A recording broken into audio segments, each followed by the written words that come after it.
जो हमारी सीरीज है, ये नई सीरीज में हम मेष राशि के लगन के बारे में बात करेंगे, जहां पर जातक का लगन मेष राशि का होता है, यानी आपके पहले भाव में कुंडली में मेष राशि है। हम इसको कुछ 4-5 पैरामीटर्स के बेसिस पे देखेंगे और ये समझेंगे कि मेष राशि के जातकों की पर्सनालिटी कैसी होती है, उनका बिहेवियर कैसा होता है, उनकी फिजिकल एक्टिविटी में उनकी स्ट्रेंथ क्या होती है। तो हमारे पास जो 5 पैरामीटर जो मैंने आइडेंटिफाई किए हैं, जिनके बेसिस पे हम इसकी बात करेंगे, तो सबसे पहला पैरामीटर है मेष राशि का सिंबल। तो जो सिंबल होता है मेष राशि का, वो होता है भेड़, यानी कि एक मेष जिससे हमें ऊन वुल मिलता है, वो होता है। सेकंड होता है इस राशि का एलिमेंट, फायर, अर्थ, एयर और वाटर। ये 4 तरह के एलिमेंट होते हैं हर राशि के। तो हम बात करेंगे कि मेष राशि के जातकों का जो एलिमेंट है वो फायर एलिमेंट है, तो उससे उनकी पर्सनालिटी पे क्या प्रभाव पड़ता है। थर्ड हमारे जो पैरामीटर है जज करने का, वो है कि इसका ओनरशिप किसकी है, मेष राशि का लॉर्ड कौन होता है और उसका पर्सनालिटी पे क्या इंपैक्ट पड़ता है। तो मंगल मेष राशि का ओनर है, मंगल लॉर्ड कहलाता है कुंडली में मेष राशि का, और मेष राशि के लॉर्ड मंगल का क्या इंपैक्ट पड़ता है हम वो देखेंगे। जो चौथा पैरामीटर है वो है हमारा कि मेष जो लगन है, तो 3 तरह के राशियों को डिवाइड किया गया, 3 तरह के उस ओवरऑल जो 3 तरह के कैरेक्टरिस्टिक्स होते हैं किसी भी राशि के। तो पहला होता है चर, चर यानी मूविंग, उसको हम देखेंगे कि मूविंग का क्या इंपैक्ट है। तो चर, स्थिर और द्वि स्वभाव, ये 3 तरह की राशियां होती हैं। मेष राशि पहली राशि है और ये चर होती है। चर राशि का पर्सनालिटी पे इंसान के ऊपर क्या प्रभाव पड़ रहा है मेष राशि के जातकों के ऊपर। जो हमारा 5वां इंपॉर्टेंट पैरामीटर है वो ये है कि हम देखेंगे मेष लगन के जातकों में जो लॉर्डशिप आती है, प्लैनेट्स की जो लॉर्डशिप है, चंद्रमा, सन और जो जुपिटर है, सैटर्न है, इनकी लॉर्डशिप से क्या इंपैक्ट पड़ता है। मेष राशि के सिंबल का क्या इंपैक्ट पड़ता है जातक के ऊपर। अब जैसे आप मेष, हमने जब मून साइन की बात की तो हमने कहा था भेड़ है, शांत रहता है, लेकिन जब वो दौड़ने पे आता है तो वो बहुत तेज भागता है और उसका कोई मैच नहीं होता। और हमने कहा था कि मेंटली जो इनके विचार हैं, अगर आप इनको कोई भी थिंकिंग आइडिया दीजिए, उसको बड़ा सोच कर बनाएंगे। अब आप इसको पूरी चीज को आप ब्रेन में कन्वर्ट करिए, कि जो ब्रेन होता है हमारा, उसकी कैपेबिलिटी में सोचिए, क्योंकि लगन जो है हमारा ब्रेन का कारक है। तो एक मेष जिस तरीके से देखता है ब्रेन, अब मेष से आपको वूल मिलती है, मेष शांत रहता है, तो मेष राशि का जातक वैसे शांत रहेगा, लेकिन जब वो अपने जब उसका ब्रेन कहता है कि अब मेरा हाइट पूरा हो गया, मेरे लिमिट रीच हो गई, उसके बाद उसके एग्रेशन का कोई मैच नहीं है। सेकेंडली, जो एक भेड़ होता है उसका जनरली क्या होता है कि आप भेड़ की स्पीड देखिए, तो अगर ये लोग अपने करियर में हमेशा दौड़ने की कोशिश करेंगे, ये हमेशा अपने करियर में कोशिश करेंगे, अपने ओवरऑल पर्सनालिटी में देखेंगे मैं फिजिकली एक्टिव रहूं, और मैं हमेशा अगर आलस है, उसके आलसी भी हो सकते हैं, लेकिन मेंटली रहेगा कि मैं अपनी बॉडी फिटनेस पे, अपने डेली रूटीन के ऊपर क्या ध्यान दे रहा हूँ, मेरी फिजिकल एक्टिविटी कितनी है, उस हमेशा कॉन्स्टेंटली दिमाग में चलता रहेगा। आलस आता है कि लगन के अंदर अगर कोई प्लैनेट का प्लेसमेंट आ जाए जो नेगेटिव है, जैसे राहु है, शनि है, तो ये सारे प्लैनेट्स उसको डाइल्यूट कर देते हैं इस पर्सनालिटी को। तो अगर एक चीज और नोट करिए, अगर लगन खाली है, लगन मेष है या कोई भी है और खाली है, तब सबसे ज्यादा इम्पैक्ट पड़ता है लगन के ऊपर, उस राशि का जो लगन के अंदर होती है। कोई प्लैनेट आता है तो वो अपनी कैपेबिलिटीज और अपनी पावर से अपने कैरेक्टर्स लेकर आता है, तो वो चीज थोड़ा सा डाइल्यूट और डाइवर्ट हो जाती है। एलिमेंट की हमने बात करी, एलिमेंट के बाद आता है हमने बात करी सिंबल की, एलिमेंट की बात करते हैं। एलिमेंट फायरी सिंबल है। फायर जब छोटी होती है, देखने में बहुत स्पार्क जैसी होती है, लेकिन जब फायर बड़ी होती है तो अनकंट्रोलेबल होती है।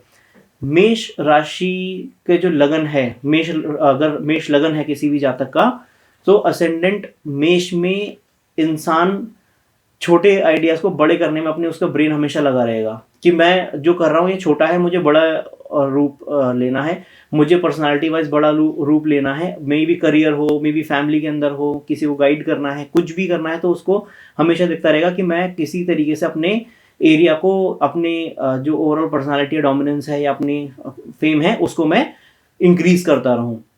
और इनका जो अग्रेशन है वो भी फायर एलिमेंट से आता है, कि जब ये चीज़ों को जाने देते हैं तो वो बहुत छोटे में जाने देते हैं, जैसे फायर का नेचर होता है। लेकिन अगर फायर ने विकराल रूप लिया तो इनके सामने इंसान नहीं टिक सकता। तो यही अग्रेशन आता है, लीडरशिप क्वालिटी आती है। और लीडरशिप क्वालिटी इनके जो प्लैनेट का ओनर है, जो हमारा तीसरा पैरामीटर है मार्स, उससे भी आती है। मार्स को सेनापति कहा गया कुंडली में। सेनापति का काम है कि इंसान को आगे उसके ऊपर एक कंट्रोल करना, डिसिप्लिन में लाना और एक फौज को अपना लीड करना। तो ये बहुत अच्छे लीडर्स मिलेंगे आपको, ये लीडरशिप से नहीं डरते।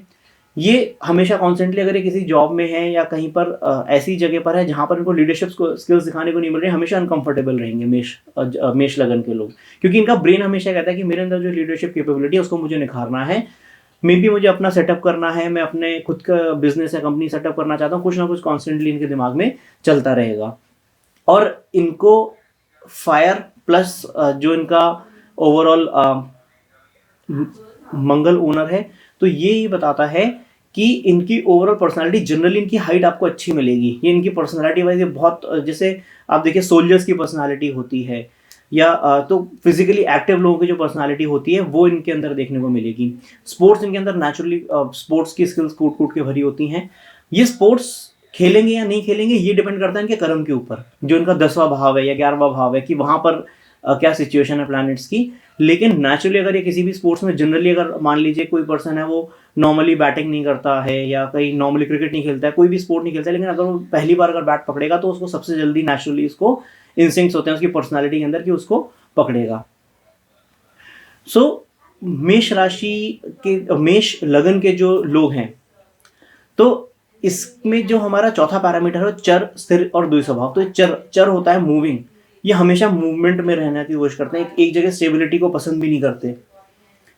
घूमने फिरना, किसी भी करियर में और ऊपर उठना, एक जॉब में मन ना लगना, दूसरे में जाना तो फिर वहां मन ना लगना, ये मेष लगन के लोगों का स्पेशल कैरेक्टरिस्टिक है। इनका ब्रेन हमेशा, इनकी पर्सनालिटी हमेशा कुछ ना कुछ मूवमेंट या कुछ ना कुछ स्थिति, इनको यथास्थिति पसंद नहीं है कि एज इट इज चल रहा है तो इनको स्टेबिलिटी की ओर नहीं जाते हैं ये, इनको कुछ ना कुछ डिफरेंट हमेशा करने को चाहिए। तो ये चर स्थिति ये बताती है। जनरली आप देखेंगे तो चर लगन के जो लोग होते हैं, और जहाँ पर जैसे फायर एलिमेंट भी आ रहा है, अर्थ एलिमेंट भी नहीं आ रहा, तो स्पेशली अगर चर है और अगर फायर एलिमेंट है प्लस मंगल ओनर है तो हमेशा मूवमेंट आपको होता मिलेगा। ये एक जगह मुश्किल से टिकेंगे, इनको हमेशा अपने जॉब के लिए किसी और रीज़न से ये मूवमेंट करते रहते हैं। और अगर कोई एक्चुअली प्रोफेशन में है जो स्पोर्ट्स का प्रोफेशन है, तो वहाँ तो ये बहुत फीजिबल भी होता है कि हमेशा मूवमेंट करते रहना पड़ता है। कभी कहीं टूर्नामेंट है, कभी कहीं पर कुछ इवेंट है, तो उसके लिए ये लोग मूवमेंट करते रहते हैं। जो हमारा पांचवा पैरामीटर है, पांचवें पैरामीटर में हम कुछ की प्लैनेट्स का ओनरशिप देखेंगे। जैसे कि 4th हाउस का लॉर्ड इस लगन में चंद्रमा होता है, ये अपनी मदर से बहुत अटैच्ड होते हैं, ये अपने होम टाउन से बहुत अटैच्ड होंगे, जहाँ इनका जन्म होता है उस जगह से बहुत अटैच्ड होंगे, उसके लिए इनके लिए स्पेशल एक फीलिंग होगा। सभी का होता है, लेकिन ये अपनी मदर का स्पेशल ध्यान रखेंगे, उनसे स्पेशली अटैच रहेंगे, उनके लिए आउट ऑफ द वे जाकर भी चीज़ें करने के लिए तत्पर रहेंगे। इनके 5th हाउस का लॉर्ड सूर्य है, और सूर्य एक ये इनको नेचर वाइज एक पॉजिटिविटी प्रदान करता है। इनका ओवरऑल ये गलत किसी के साथ करना उतनी जल्दी पसंद नहीं करते।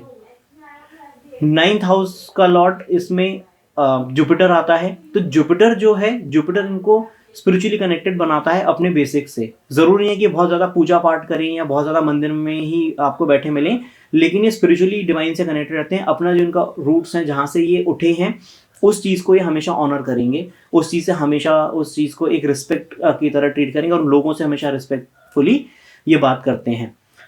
8th हाउस का लॉर्ड मंगल है। अगेन मंगल से हम देखते हैं कि जब 8th हाउस जो प्लैनेट ओनर अगर मंगल आ जाता है, तो यहाँ पर मेडिकल लाइन में जाना, लोगों को हीलिंग की लाइन में जाना, वो सब भी बहुत लाइबल होता है। बट वो डिपेंड करता है 10th हाउस और 11th हाउस पे स्पेशली, कि वहाँ पर किस तरह की प्लेसमेंट है या मंगल का क्या प्लेसमेंट है। और अगर हम 10th हाउस की बात करें तो शनि 10th हाउस का लॉर्ड है, तो नेचुरली करियर स्लो डाउन रहता है अगर कहीं पर करियर वाले हाउस में, 10th हाउस में कोई बहुत अच्छा वेल प्लेस प्लैनेट नहीं है तो। सो नेचुरली करियर में डिलेड एक तरीके से सक्सेस मिलती है, शुरू में भटकना पड़ता है। चर लगन है, चर राशि है, और 10 नंबर जो करियर के भाव में राशि आई वो भी चर है। तो आपको शुरू में कई जॉब्स, कई तरह की चीज़ों को आपको चेंज करना पड़ सकता है और आपका डिससेटिस्फैक्शन लेवल बढ़ेगा। लेकिन एक पॉइंट के बाद जब आप अपना निर्वाणा स्टेट को पा लेते हैं, आप एक कंफर्टेबल स्टेट में पहुंच जाते हैं, तब आपके लिए प्लैनेट्स काम करना शुरू करते हैं और अब वहां पर स्टेबिलिटी की ओर जाते हैं, क्योंकि 11th हाउस का लॉर्ड भी सैटर्न है और सैटर्न के रिजल्ट देर आए और दुरुस्त आए होते हैं। और 11th हाउस में जब सैटर्न की ओनरशिप आती है तो वहां पर स्थिर स्वभाव है, तो जैसे ही ये लोग जॉब से कन्वर्ट होकर बिजनेस में जाते हैं ये बहुत सेटिस्फाइड रहते हैं। वहां पर इनकी चर वाला जो कैरेक्टरिस्टिक है वो खत्म हो जाता है और वहां पर ही उसमें पूरा फोकस करके उसको एक बड़ा पिक्चर देते हैं अपने फायरी एलिमेंट को नजर में रखते हुए। सो ओवरऑल ये मेरी एनालिसिस थी मेष राशि के जातकों के बारे में जिनका लगन मेष राशि का है। अगर आपको ये वीडियो अच्छा लगा आप इसे लाइक करिए, मेरे चैनल को सब्सक्राइब करिए, अगर आप नए हैं बेल आइकन दबाना ना भूलिए जिससे आप मेरा कोई वीडियो मिस ना करें। जल्दी आएंगे दूसरे वीडियो के साथ, तब तक के लिए नमस्कार।